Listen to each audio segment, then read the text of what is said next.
հեռախոսազրույց ունեցավ Ռուսաստանի Դաշնության նախագահի հետ, հաղորդագրություններ տարածվեցին։ Հեռախոսազրույցը հայկական կողմի նախաձեռնությամբ է, ձեր նախաձեռնությամբ ինչ իրավիճակ էր, որ դուք որոշեցիք ամեն դեպքում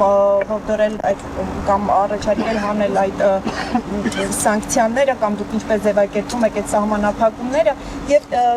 կարող ենք ասել, որ ըստ էության չստացվեց ձեր երկխոսությունը Ռուսաստանի նախագահի հետ, որովհետեւ համաձայնության մասին այնտեղ խոսք չեղավ եւ ի վերջո ինչու պարոն վարչապետ չի ստացվում լուծել հարցը, դուք վստահ եք, որ ընտրություններից հետո ձեզ կհաջողվի լուծել այդ խնդիրները։ Նախ երկխոսությունը ստացվեց, որովհետև երկար խոսեցինք։ Ինչ վերաբերում է նախ երկխոսությունը առնվազն մի քանի հարցերի շուրջ մենք եկանք ընդհանուր ըմբռնման, որ Հայաստանի Հանրապետությունը ամենակարևոր հարցը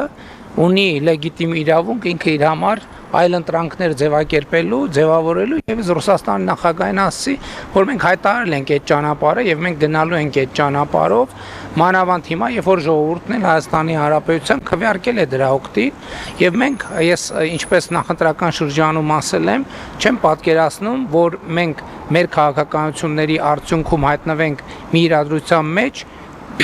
որ Հայաստանի Հանրապետությունը այլ ընտրանքներ չունի։ Հայաստանի Հանրապետությունը միշտ եւ բոլոր հարցերում պետք է ունենա այլ ընտրանքներ եւ այլ ընտրանք չունենալու դարաշրջանը փակված է։ Ինչ վերաբերում է խնդրին, ես տեսեք, մենք հիմա բոլորս արձանագրում ենք, որ այդ խնդրեմը Հայաստանինն է, բայց այդ խնդրեմը Հայաստանինը չի, դա ԵԱՏՄ խնդրեմն է, որովհետեւ փաստացի ստացվում է, որ Եվրասիական տնտեսական միությունը կաթվածահար է եւ չի աշխատում։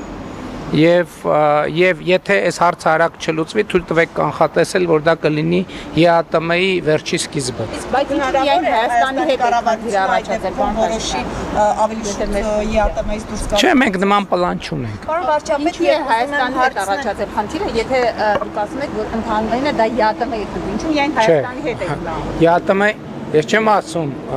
Հայաստանի հետ առաջացել է ձեզ հայտնի հանգամանքների պատճառով, որովհետև Հայաստանի Հանրապետությունը որդեգրել է այլ ընտրանքներ ունենալու քաղաքականություն, ընդ որում այդ քաղաքականության լեգիտիմությունը, այդ թվում Ռուսաստանի Դաշնության գործընկերները ընդունում են, ինչ շատ կարևոր է։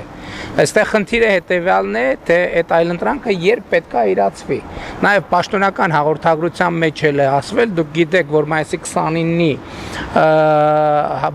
29-ին ԵԱՏՄ անդամ երկրների 4 երկրների ղեկավարներ ընդունել են հայտարարություն, որտեղ կամ պաշտպանել են Եվրամիության անդամագրվելու հարցով